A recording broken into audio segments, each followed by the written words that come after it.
Hoy Japón proclama con orgullo la libertad de religión, pero pocos saben que la nación suprimió despiadadamente el cristianismo durante más de 2 siglos y medio. ¿Qué imágenes te vienen a la mente cuando piensas en Japón? ¿Qué tal las reuniones clandestinas, de fieles torturados pero desafiantes, pisoteo cruzado para exponer a los creyentes ocultos durante más de 250 años? Armado con la espada y lleno de arrogancia, Japón libró la guerra al cristianismo, y prácticamente lo eliminó de estas costas. Comenzó en 1587, cuando el dictador militar Toii Outomi Hideyoshi, buscando unir facciones, bajo su nuevo shogunato o gobierno, se volvió contra el creciente movimiento cristiano. Una vez bienvenidos, estos conversos de repente fueron considerados traidores, que debían abandonar sus malas enseñanzas o morir. La persecución solo se intensificó bajo el subsiguiente régimen de Tokugawa.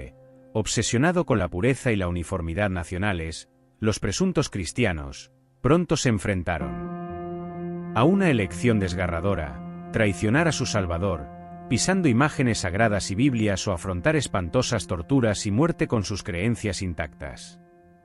Sin embargo, a pesar de los extremos destinados a apagarlo, una pequeña luz seguía encendida, como veremos a través de impactantes e inspiradoras historias perdidas. La fe duradera de los cristianos ocultos que transmitieron su religión en secreto mantuvo viva la esperanza a tribus de una oscuridad sin fin. Esta es la fascinante, y en gran parte desconocida historia real, de cómo Japón intentó despiadadamente eliminar el cristianismo y los increíbles esfuerzos que hicieron los incansables creyentes para encender las débiles brasas, hasta que finalmente amaneció la libertad religiosa, hace poco más de 150 años. Antes quiero invitarte a suscribirte al canal y darle me gusta al vídeo, para que otras personas puedan conocer esta extraordinaria historia de la persecución de los cristianos en Japón, y puedan ser edificados. El pasado brutal de la presión marcial da paso a un presente incierto que todavía hoy lucha con prejuicios subyacentes. Su extraordinario viaje puede inspirar a personas de todas las religiones. Estos son los secretos de los cristianos clandestinos. Cuando los misioneros europeos desembarcaron por primera vez en las costas japonesas en 1549, trayendo historias sobre un Mesías, algunos señores locales dieron la bienvenida a la nueva e intrigante fe, buscando comercio y tecnología, permitieron esfuerzos de conversión. En cuestión de décadas cientos de miles adoptaron el credo extranjero, ahora llamado Kairis Chita. Pero no todos recibieron calurosamente el creciente movimiento religioso. A medida que aumentaba el número de conversos, los budistas rivales y las facciones nacionalistas veían el éxito de Kairis Chita con creciente inquietud. Ambicioso señor de la guerra y de Yoshi en particular, vio la negativa de los misioneros a honrar otras creencias como una amenaza a su impulso por unificar el control. En 1587, Hideyoshi emitió el primer decreto que prohibía una mayor expansión cristiana bajo pena de muerte. Sin embargo, fue bajo el subsiguiente shogunato Tokugawa cuando descendió toda la ferocidad. Después de una revuelta popular liderada por Kiritan en 1637, el gobierno desató una era de ley marcial sin precedentes contra su fe. Un edicto de 1639 equiparó el credo con traición diciendo: Japón es la tierra de los kami y el centro del budismo. Esta secta malvada está estrictamente prohibida durante generaciones eternas. Cualquiera que haya tenido algo que ver con este culto maligno debe retractarse rápidamente y arrepentirse. Los seguidores sospechosos pronto se enfrentaron a una decisión desgarradora: renunciar a su Salvador, pisoteando su imagen, o enfrentarse a la tortura y la muerte, aferrándose con orgullo a sus convicciones. La represión integral que siguió casi logró eliminar por completo el cristianismo de las costas de Japón. Descubriremos los extremos impactantes destinados a aplastar la fe, y exploraremos cómo los shogun finalmente fracasaron porque subestimaron el poder de la fe perseverante. Para erradicar a los cristianos clandestinos que persistían, los funcionarios de Tokugawa desarrollaron tácticas diabólicamente simples para romper la fe. Los sospechosos de Kairis Chita fueron detenidos y llevados a Fyumi, imágenes de Cristo o la Biblia. Negar a pisotear los rostros con vuestras sandalias, razonaron los funcionarios, y vuestras verdaderas creencias quedarán expuestas. A lo que pronto siguieron la tortura y la muerte. Esta prueba al pisar el libro sagrado o la Biblia obligaría a la apostasía incluso a los más santos. Los más devotos o eso creían sorprendentemente. Algunos descubrieron una fuerza interior que no sabían que tenían, incluso bajo la amenaza de los castigos extremos. Una pequeña resistencia perseveró. Estos cristianos ocultos o Kakure Kairis Chitan crearon símbolos secretos para disfrazar su fe, y la transmitieron en susurros de padres a hijos durante generaciones. Los padres prepararon a sus hijos para el inevitable día, en que las autoridades les ordenarían dar un paso o morir por la verdad. Las madres enseñaron a sus hijas a tragarse pequeñas cruces para ocultar las manifestaciones físicas de su convicción, literalmente, dentro de sus cuerpos, y dentro de esta comunidad dispersa, se difundieron historias de misioneros portugueses, que hace mucho trajeron 3 promesas, que después de 7 generaciones más misioneros regresarían, serían hombres solteros, que traerían toneladas de Biblias. A pesar de no haber tenido contacto durante más de 200 años, esta profecía fue suficiente para inspirar una notable resistencia, esperando el día en que pudieran volver a practicar libremente su fe, sin temor a la tortura pública, el exilio o la ejecución. Su paciencia e ingenio inquebrantables permitieron que el cristianismo echara raíces donde hace mucho tiempo debería haber perecido, a pesar de todos sus intentos de exponer a Kakure Kairis Chita, mediante tácticas inventivas para romper la fe. Las autoridades de Tokugawa se sintieron frustradas porque algunos continuaron practicando en secreto, sin importar nada. Esto los animó a sancionar nuevos e impactantes castigos para aquellos que se negaban a abandonar su fe, no abandonaban sus convicciones incluso cuando se enfrentaban al fiumi público. Los sospechosos de ser cristianos ahora se enfrentaban a una brutalidad increíble. Eran asados lentamente sobre hoyos, rociados con agua hirviendo, y colgados boca abajo, en agujeros fétidos. Los funcionarios se volvieron creativos en situaciones extremas, diseñadas no solo para castigar, sino para obtener las confesiones deseadas de renuncia a la fe. A los supervivientes más desafiantes, les cortaron las orejas, y les amputaron la nariz o las extremidades, antes del exilio o la ejecución. Semejante tortura estaba destinada a infundir un miedo escalofriante en cualquiera que todavía se aferrara a su dios occidental. Ni siquiera los niños se libraron de tales excesos.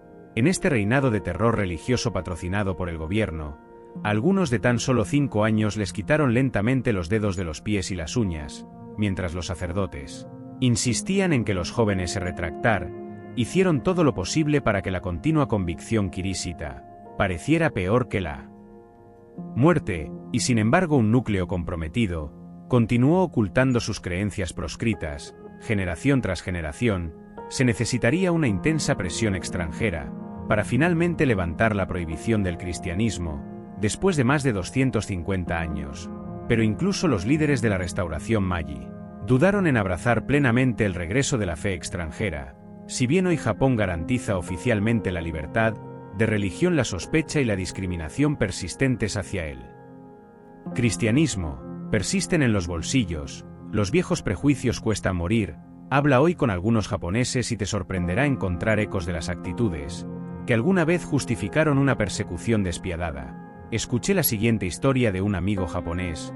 Poco después de defender mi tesis doctoral, el director de mi laboratorio me ordenó que abandonara cualquier práctica cristiana en el laboratorio, porque podría ser perturbadora.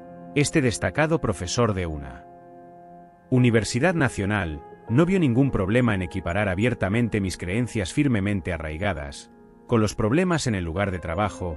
Encarnaba la creencia sutil pero constante de que el cristianismo de alguna manera no pertenece del todo a la sociedad japonesa en general. Al hablar con otros cristianos japoneses, historias similares surgen cuando se les dice que eviten usar cruces en público, ser excluidos de oportunidades de liderazgo, y otras formas grandes y pequeñas, que los hacen sentir huidos u obligados a ocultar su identidad genuina. El miedo históricamente arraigado por las fuerzas del conformismo cultural continúa avivando el escepticismo de que no se puede confiar plenamente en los cristianos o que pueden anteponer su religión a los deberes sociales compartidos. Si bien no es equivalente a la cruel campaña que alguna vez enfrentaron los cristianos, revela cómo las mismas falsas asociaciones, utilizadas para justificar los extremos, persisten latentes. Es fundamental que exorcicemos los fantasmas persistentes del prejuicio para lograr una aceptación total. Quizás al poner de relieve la silenciosa perseverancia de la iglesia clandestina, los japoneses modernos finalmente puedan ver que el cristianismo pertenece, libre y orgullosamente bajo el sol naciente. Si bien hoy Japón proclama con orgullo la libertad de religión, en principio hemos visto prejuicios persistentes, que continúan limitando el cristianismo en la práctica. A diferencia de la historia de Estados Unidos, que se jacta del pluralismo religioso, aquí persiste la presión conformista hacia la homogeneidad secular. El cristianismo es tolerado, pero aún así, lo hacen sentir no deseado quienes se aferran a prejuicios históricos anticuados. Debemos aplaudir el notable coraje de los habitantes de Kakure Kairishi y de los fieles modernos, que mantienen su llama encendida a pesar de la hostilidad cultural. Dejemos que la persecución pasada subraye que ningún sistema de creencias es inmune al miedo de la sociedad al otro incomprendido, incluso cuando Estados Unidos muestra una división entre identidades políticas y sociales.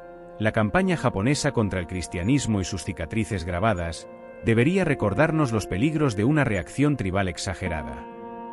Sin embargo, a medida que más seguidores viven abiertamente, y los rechazos se desvanecen con el tiempo, existe la esperanza de que estas historias que destacan una convicción implacable puedan inspirar reformas. Quizás justificada por temores infundados a lo desconocido, pueda motivar a Japón a aceptar de verdad orígenes que ahora parecen extraños, pero que enriquecerán la cultura colectiva con el tiempo. Así como la prosperidad surgió del comercio occidental alguna vez rechazado, también puede florecer el progreso social.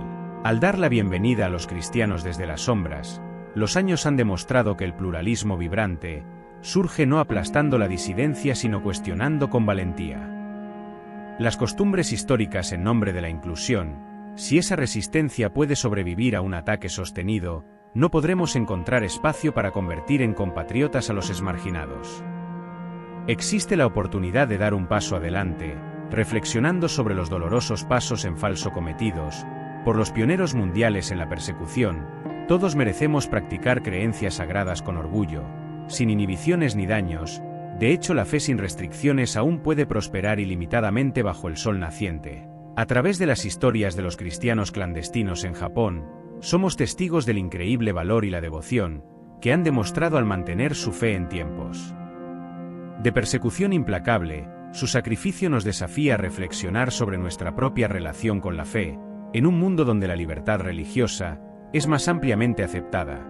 Aunque no enfrentamos la misma persecución abierta, aún enfrentamos desafíos y tentaciones en nuestra vida diaria que ponen a prueba nuestra fe. Es un recordatorio de que servir al Señor Jesús es un compromiso constante, independientemente de las circunstancias externas. En un momento en el que podemos practicar nuestra fe, sin temor a represalias, se nos llama a aprovechar esta libertad para servir al Señor, con todo nuestro corazón, mente y fuerza, compartiendo su amor y su mensaje de esperanza con el mundo que nos rodea.